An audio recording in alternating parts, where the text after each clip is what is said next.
আজকে যে বিস্কুটের রেসিপিটি আমি নিয়ে এলাম, খুব সহজ একটা রেসিপি। আপনারা কিন্তু যে কেউ বাড়িতে বানিয়ে নিতে পারেন। আর এত অল্প উপকরণ দিয়ে বানিয়েছি, আপনারা না দেখলে বিশ্বাস করতে পারবেন না। দেখুন তাহলে আমি কি করে এই বিস্কুটটা বানিয়েছি আর কি কি ব্যবহার করেছি। সঙ্গে থাকুন, দেখতে থাকুন।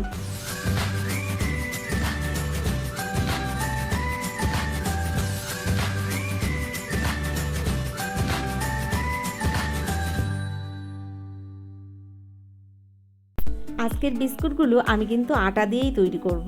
তার জন্য দেখুন, একটা গামলার মধ্যে প্রথমেই 2 কাপ আটা আমি এখানে মেপে নিয়ে নিলাম। আর এখানে যে আটা দিয়ে আমরা রুটি বানিয়ে থাকি সেই আটাই ব্যবহার করেছি। স্বাদ মতো দিয়ে দিলাম অল্প পরিমাণে একটু লবণ, আর দিয়ে দিচ্ছি এখানে 1 চিমটি পরিমাণে বেকিং সোডা।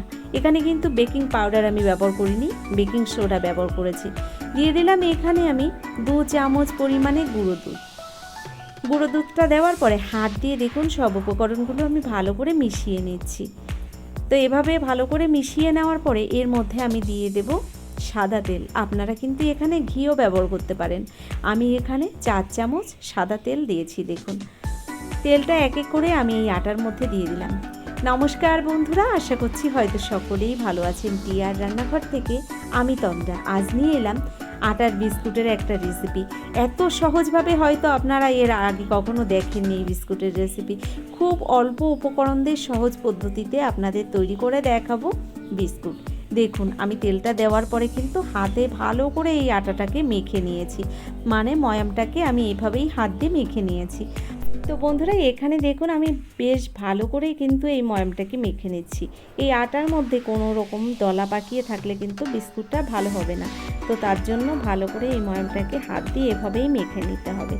আর দেখুন খুব ভালো করে আমি এভাবে টাইম ধরেই আটাটাকে মেখে নিয়েছি। আর এরকম হাতের মুঠোর মধ্যে নিয়ে এলে দলা পাকিয়ে যায়। দেখুন এভাবেই আটাটাকে মেখে আমি সাইডে রেখে দিলাম।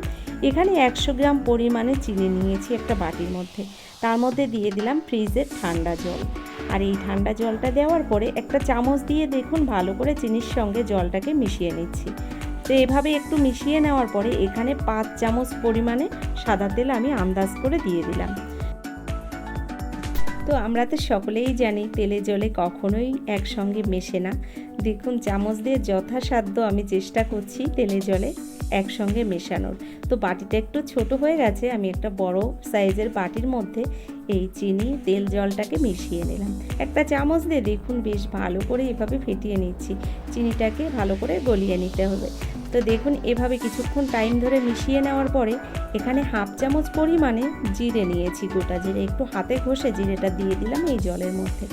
জিরেটাকেও ওই জলের সঙ্গে ভালো করে মিশিয়ে নিলাম। তো দেখুন এভাবে চিনিটা প্রায় গলে গেছে। তো এখানে আমি চিনিটাকে ভালো করে মিশিয়ে নেওয়ার পরে চলে এলাম যে আটাটা আমি আগেই মেখে রেখেছিলাম। এই আটার মধ্যে অল্প অল্প করে তেল জলের মিশ্রণটা আমি দিয়ে আটাটাকে মেখে নেব। তো আপনারা সবসময় খেয়াল করবেন যখন এই জলটাকে নেবেন একদম ঠান্ডা জলটাই ব্যবহার করতে হবে। এখানে কিন্তু আমি ফ্রিজের ঠান্ডা জলটাই ব্যবহার করেছি। তো দেখুন এই ঠান্ডা জলটাকে বেশ ভালো করে আমি আটার সঙ্গে মিশিয়ে নিচ্ছি। ভালো করে আটাটাকে এভাবে তেল আর জল দিয়ে মেখে নিচ্ছি। তো দেখুন সুন্দরভাবে আমি আটাটাকে কিন্তু এভাবে মেখে নিয়েছি। আটাটা ভালো মাখা হয়ে গেছে। আটাটাকে মেখে নেওয়ার পরে আমি 10 মিনিট ঢাকনা বন্ধ করে রেস্টে রেখে দেব। তো দেখুন এভাবে কিছুক্ষণ টাইম ধরে আটাটাকে মেখে নেওয়ার পরে এবার আমি আটাটাকে রেখে দিচ্ছি এভাবে। তো দেখুন আটাটা এভাবে আমি ঢেকে রেখে দিয়েছি। এবার চলে এলাম 10 মিনিট বাদে। ঢাকনাটা খুলে আরও একবার আমি আটাটাকে মেখে নিচ্ছি। আটাটা ততক্ষণ ভালো সেট হয়ে গেছে দেখুন। এবার আমি এই আটাটাকে একটা বেলুন চাকির উপর রেখে আরও একবার ভালো করে মেখে নিয়ে একটা মোটা আকারের রুটি বানিয়ে নেব। তো দেখুন পুরো আটার ডোটাকে আমি এখানে নিয়েছি আর একটা বেলুন দিয়ে ভালো করে আমি একটা বড় আকারের রুটি বানিয়ে নিচ্ছি এখানে। দেখুন আপনারা রুটিটা দেখলে বুঝতে পারবেন রুটিটা কিন্তু অনেকটাই মোটা রয়েছে। আমি এবার এর ওপরে আরও কিছুটা জিরে এখানে ছড়িয়ে দিলাম। বিস্কুটগুলোর ওপরে একটু জিরে থাকলে দেখতে ভালো লাগবে। আর এখানে দেখুন কিছুটা আমি সাদা তেল ছড়িয়ে দিলাম।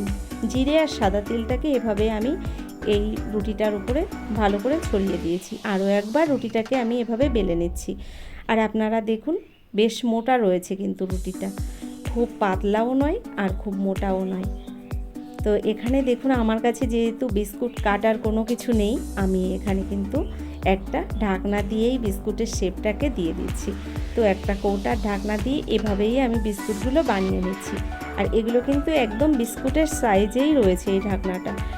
তো এভাবেই আমি বিস্কুটগুলোকে বানিয়ে নিচ্ছি। আপনাদের একদম বানাতে কোনো অসুবিধা হবে না, আপনারা ঘরে থাকা উপকরণ দিয়ে কিন্তু ছটাপট এভাবে বানিয়ে নিতে পারেন খুব সহজেই। দেখুন আমি বিস্কুটগুলোর শেপ দিয়ে দিয়েছি এখানে। তো এভাবেই আপনারা দেখে বুঝতে পারছেন বিস্কুটগুলো ঠিক এরকমই হয়েছে। আর এই বিস্কুটগুলো বানিয়ে নেওয়ার পরে এক এক করে কিন্তু আমি বাকি বিস্কুটগুলো একইভাবে বানিয়ে নেব।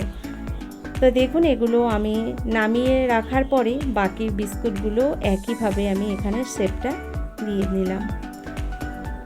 তো দেখুন এখানে সব বিস্কুটগুলো আমি এক এক করে বানিয়ে নিয়েছি। এবার আমি এই বিস্কুটগুলো কিন্তু তেলে ভেজে দেখাবো। তো এখানে দেখুন আমি কড়াইতে আগেই সাদা তেল গরম বসিয়ে দিয়েছি। তেলটাকে হাই ফ্লেমে আমি গরম করে নিয়েছি প্রথম। এবার গ্যাসের ফ্লেমটাকে লো টু মিডিয়াম হিটে রেখে আমি এই বিস্কুটগুলো তেলের মধ্যে এক এক করে দিয়ে দিলাম। আর এভাবে একটা চামচ দিয়ে উল্টে পাল্টে কিছুক্ষণ টাইম ধরে কিন্তু বিস্কুটগুলোকে ভেজে নিতে হবে। একদমই গ্যাসের ফ্লেমটাকে হাই ফ্লেমে করা যাবে না, গ্যাসের ফ্লেমটাকে লো টু মিডিয়াম ফ্লেমে রেখেই বিস্কুটগুলো ভাজতে হবে। তো এইভাবে কিছুক্ষণ টাইম ধরে বিস্কুটগুলো উল্টে পাল্টে আমি কিন্তু ব্রাউন কালার করে ভেজে নিয়েছি। আর দেখুন আস্তে আস্তে আপনারা কালারটাও বুঝতে পারছেন একটু চেঞ্জ হয়েছে। তো এভাবে আরও কিছুক্ষণ আমি ভেজে নেব। দেখুন আরও কিছুক্ষণ ভেজে নেওয়ার পরে আবার ফিরে আসব। তো বন্ধুরা কেমন লাগলো আমার এই বিস্কুটের রেসিপিটি অবশ্যই কিন্তু আমাকে লিখে সেটা জানাবেন। যদি আমার এই ভিডিওটি আপনাদের ভালো লেগে থাকে, ভিডিওটি দেখার পরে একটা লাইক দিয়ে চ্যানেলটিকে যারা এখনও সাবস্ক্রাইব করেননি অবশ্যই আমার চ্যানেলটিকে সাবস্ক্রাইব করে আমার ভিডিওর পাশে থাকা বেল আইকনটি ক্লিক করে নোটিফিকেশানটা অল করে দেবেন। এতে কি হবে, আমার ভিডিও আপলোড করার সঙ্গে সঙ্গে তার নোটিফিকেশানটা আপনার কাছে পৌঁছে যাবে। আপনার টাইম অনুযায়ী ভিডিওটা দেখে নিতে পারবেন। যারা ভিডিওটি ফেসবুক থেকে দেখছেন আমার পেজটাকে অবশ্যই ফলো করবেন। ডেসক্রিপশান বক্সে আমার ফেসবুক লিঙ্কটা দেওয়া আছে, অবশ্যই আপনারা কিন্তু আমার ফেসবুক পেজে জয়েন হয়ে যেতে পারেন। তো বন্ধুরা আজকের মতো এই পর্যন্তই, পরবর্তী ভিডিও নিয়ে হাজির হয়ে যাব। ততক্ষণের জন্য সকলে ভালো থাকবেন, সুস্থ থাকবেন, টিআর রান্নাঘরের সঙ্গে থাকবেন। অসংখ্য ধন্যবাদ এতক্ষণ ধরে আমার এই ভিডিওটা দেখার জন্য।